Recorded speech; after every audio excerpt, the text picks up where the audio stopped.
Voici la solution de la question 2 de l'interro formative numéro 5.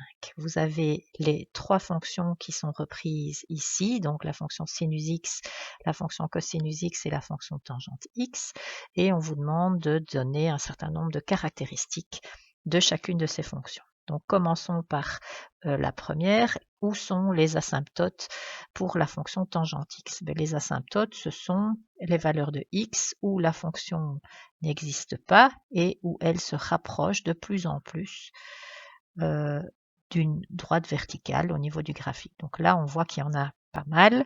On en voit en fait en x qui vaut moins 3pi demi, en x qui vaut moins pi demi, 1 fois pi demi, 3 fois pi demi, 5 fois pi demi.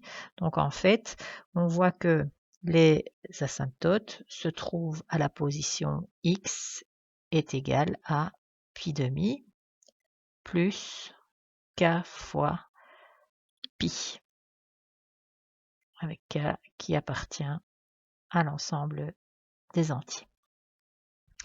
Quelle est la période de la fonction tangente?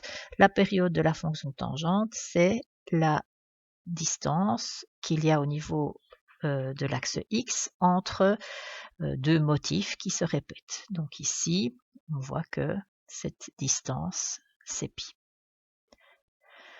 Quel est le domaine de la fonction sinus x? Le domaine de la fonction sinus x, ce sont tous les x qui ont une image. Ben ici, on voit que tous les x, quels qu'ils soient, ont une image pour la fonction sinus x. Donc, on peut dire que le domaine de la fonction sinus x, c'est l'ensemble de tous les réels. On peut aussi mettre l'ensemble qui va de moins l'infini à plus l'infini. L'ensemble image maintenant de la fonction cosinus. L'ensemble image, ce sont les valeurs de y qui sont atteintes par la fonction au moins une fois. Et donc on voit ici que ces valeurs, elles s'étalent entre moins 1 et 1.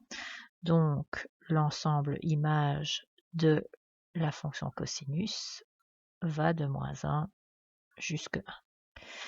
Alors, quelles sont les racines de la fonction sinus x? Les racines, ce sont les valeurs de x où la fonction croise l'axe des x. Donc, on voit que c'est en 0, pi, 2pi, moins 2pi. Donc, ce sont tous les multiples de pi.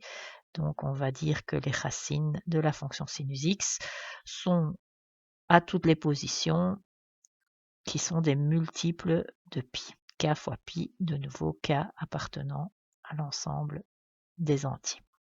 Et enfin, quelle est l'amplitude de la fonction cosinus? L'amplitude de la fonction, c'est la hauteur entre la position d'équilibre et son point le plus haut, donc c'est 1 pour la fonction.